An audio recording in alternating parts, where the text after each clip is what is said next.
State. The Little Minister by J. M. Barrie. Chapter 29. Story of the Egyptian. God gives us more than, were we not overbold, we should dare to ask for. And yet how often, perhaps after saying thank you so curtly that it is only a form of swearing, we are suppliants again within the hour. Gavin was to be satisfied if he were told that no evil had befallen her he loved. And all the way between the schoolhouse and Windyghoul, Babbie craved for no more than Gavin's life. Now they had got their desires, but do you think they were content? The Egyptian had gone on her knees when she heard Gavin speak of her. It was her way of preventing herself from running to him. Then, when she thought him gone, he opened the door. She rose and shrank back, but first she had stepped toward him with a glad cry. His disappointed arms met on nothing. "You too heard that I was dead?" he said, thinking her strangeness but grief too sharply turned to joy. There were tears in the word with which she answered him, and he would have kissed her, but she defended her face with her hand. "Babbie," he asked, beginning to fear that he had not sounded her deepest woe, "why have you left me all this time? You are not glad to see me now?" "I was glad," she answered in a low voice, "to see you from the window, but I prayed to God not to let you see me." She even pulled away her hand when he would have taken it. "No, no, I am to tell you everything now, and then—" "Say that you love me first," he broke in, when a sob checked her speaking. "No," she said, "I must tell you first what I have done, and then you will not ask me to say that. I am not a gypsy." "What of that?" cried Gavin. "It was not because you were a gypsy that I loved you." "That is the last time you will say you love me," said Babbie. "Mr. Dishart, I am to be married to-morrow." She stopped, afraid to say more lest he should fall, but except that his arms twitched, he did not move. "I am to be married to Lord Rintoul," she went on. "Now you know who I am." She turned from him, for his piercing eyes frightened her. Never again, she knew, would she see the lovelight in them. He plucked himself from the spot where he had stood looking at her and walked to the window. When he wheeled round, there was no anger on his face, only a pathetic wonder that he had been deceived so easily. It was at himself that he was smiling grimly rather than at her, and the change pained Babbie as no words could have hurt her. He sat down on a chair and waited for her to go on. "Don't look at me," she said, "and I will tell you everything." He dropped his eyes listlessly, and had he not asked her a question from time to time, she would have doubted whether he heard her. "After all," she said, "a gypsy dress is my birthright, and so the Thrums people were scarcely wrong in calling me an Egyptian. It is a pity any one insisted on making me something different. I believe I could have been a good gypsy." "Who were your parents?" Gavin asked, without looking up. "You ask that," she said, "because you have a good mother. It is not a question that would occur to me. My mother, if she was bad, may not that be some excuse for me? But I have no wish to excuse myself. Have you seen a gypsy cart with a sort of hammock swung beneath it, in which gypsy children are carried about the country? If there are no children, the pots and pans are stored in it. Unless the roads are rough, it makes a comfortable cradle, and it was the only one I ever knew. Well, one day I suppose the road was rough, for I was capsized. I remember picking myself up after a little and running after the cart, but they did not hear my cries. I sat down by the roadside and stared after the cart until I lost sight of it. That was in England, and I was not 3 years old." "But surely," Gavin said, "they came back to look for you." "So far as I know," Babbie answered hardly, "they did not come back. I have never seen them since. I think they were drunk. My only recollection of my mother is that she once took me to see the dead body of some gypsy who had been murdered.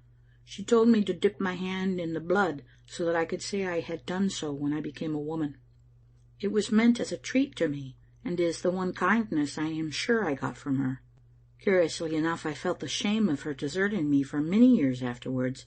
As a child, I cried hysterically at the thought of it. It pained me when I was at school in Edinburgh every time I saw the other girls riding home. I cannot think of it without a shudder even now. It is what makes me worse than other women." Her voice had altered, and she was speaking passionately. "Sometimes," she continued more gently. I tried to think that my mother did come back for me, and then went away because she heard I was in better hands than hers. It was Lord Rintoul who found me, and I owe everything to him. You will say that he has no need to be proud of me. He took me home on his horse and paid his gardener's wife to rear me. She was Scotch, and that is why I can speak 2 languages. It was he, too, who sent me to school in Edinburgh. He has been very kind to you, said Gavin, who would have preferred to dislike the Earl. So kind, answered Babbie, that now he is to marry me. But do you know why he has done all this? Now again she was agitated and spoke indignantly. It's all because I have a pretty face, she said, her bosom rising and falling. Men think of nothing else. He had no pity for the deserted child. I knew that while I was yet on his horse. When he came to the gardener's afterwards, it was not to give me someone to love. It was only to look upon what was called my beauty. I was merely a picture to him, and even the gardener's children knew it and sought to terrify me by saying, You're losing your looks. The Earl will not care for you any more. Sometimes he brought his friends to see me, because I was such a lovely child. And if they did not agree with him on that point, he left without kissing me. Throughout my whole girlhood, I was taught nothing but to please him, and the only way to do that was to be pretty. It was the only virtue worth striving for. The others were never thought of when he asked how I was getting on. Once I had fever and nearly died, yet this knowledge that my face was everything was implanted in me, so that my fear lest he should think me ugly when I recovered terrified me into hysterics. I dream still that I am in that fever, and all my fears return. He did think me ugly when he saw me next. I remember the incident so well still. I had run to him, and he was lifting me up to kiss me when he saw that my face had changed. What a cruel disappointment, he said, and turned his back on me. I had given him a child's love until then, but from that day I was hard and callous. And when was it you became beautiful again? Gavin asked, by no means in the mind to pay compliments. A year passed, she continued, before I saw him again. In that time he had not asked for me once, and the gardener had kept me out of charity. It was by an accident that we met, and at first he did not know me. Then he said, Why, Babbie, I believe you are to be a beauty after all. I hated him for that, and stalked away from him. But he called after me, Bravo! She walks like a queen. And it was because I walked like a queen that he sent me to an Edinburgh school. He used to come to see me every year, and as I grew up the girls called me Lady Rintoul. He was not fond of me. He is not fond of me now. He would as soon think of looking at the back of a picture as at what I am apart from my face, but he dotes on it and is to marry it. Is that love? Long before I left school, which was shortly before you came to Thrums, he had told his sister that he was determined to marry me, and she hated me for it, making me as uncomfortable as she could, so that I almost looked forward to the marriage because it would be such a humiliation to her. In admitting this, she looked shamefacedly at Gavin and then went on. It is humiliating him too. I understand him. He would like not to want to marry me, for he is ashamed of my origin, but he cannot help it. It is this feeling that has brought him here, so that the marriage may take place where my history is not known. The secret has been well kept, Gavin said, for they have failed to discover it even in Thrums. Some of the Spittal servants suspected. Nevertheless, Babbie answered, though how much they know I cannot say. He has not a servant now, either here or in England, who knew me as a child. The gardener who befriended me was sent away long ago. Lord Rintoul looks upon me as a disgrace to him that he cannot live without. I dare say he cares for you more than you think, Gavin said gravely. He is infatuated about my face, or the pose of my head, or something of that sort, Babbie said bitterly, or he would not have endured me so long. I have twice had the wedding postponed, chiefly, I believe, to enrage my natural enemy, his sister, who is as much aggravated by my reluctance to marry him as by his desire to marry me. However, I also felt that imprisonment for life was approaching as the day drew near, and I told him that if he did not defer the wedding I should run away. He knows I am capable of it, for twice I ran away from school. If his sister only knew that. For a moment it was the old Babbie Gavin saw, but her glee was short-lived, and she resumed sedately. They were kind to me at school. but the life was so dull and prim that I ran off in a gypsy dress of my own making. That is what it is to have gypsy blood in one. I was away for a week the first time, wandering the country alone, telling fortunes, dancing and singing in the woods and sleeping in barns. I am the only woman in the world well brought up who is not afraid of mice or rats. That is my gypsy blood again. After that wild week I went back to the school of my own will, and no one knows of the escapade but my schoolmistress and Lord Rintoul. The second time, however, I was detected singing in the street, and then my future husband was asked to take me away. Yet Miss Feversham cried when I left, and told me that I was the nicest girl she knew, as well as the nastiest. She said she should love me as soon as I was not one of her boarders. And then you came to the Spittal? Yes, and Lord Rintoul wanted me to say I was sorry for what I had done, but I told him I need not say that, for I was sure to do it again. As you know, I have done it several times since then, and though I am a different woman since I knew you, I dare say I shall go on doing it at times all my life. You shake your head because you do not understand. It is not that I make up my mind to break out in that way.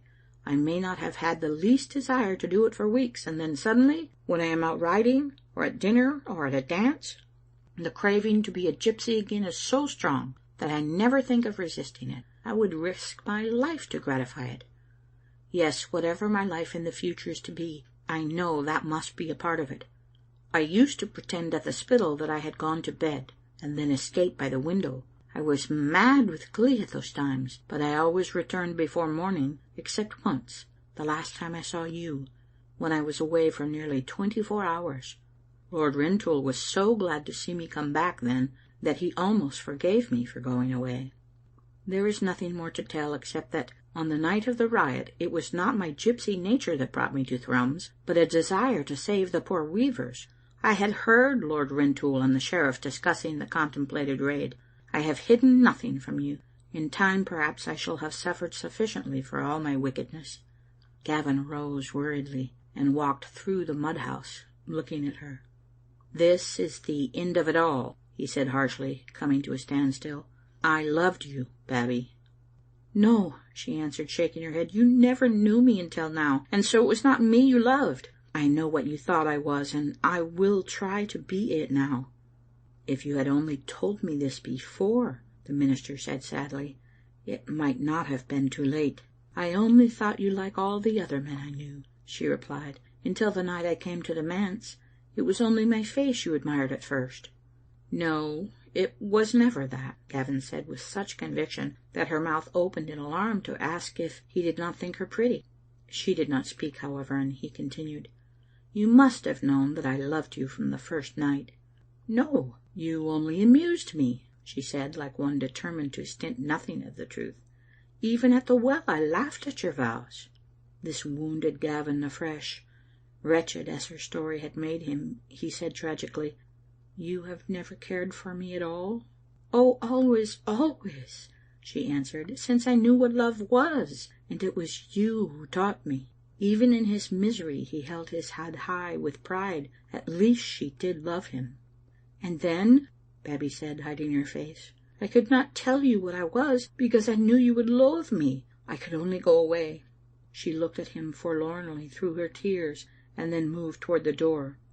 He had sunk upon a stool, his face resting on the table, and it was her intention to slip away unnoticed. But he heard the latch rise, and jumping up, said sharply, Babbie, I cannot give you up. She stood in tears, swinging the door unconsciously with her hand.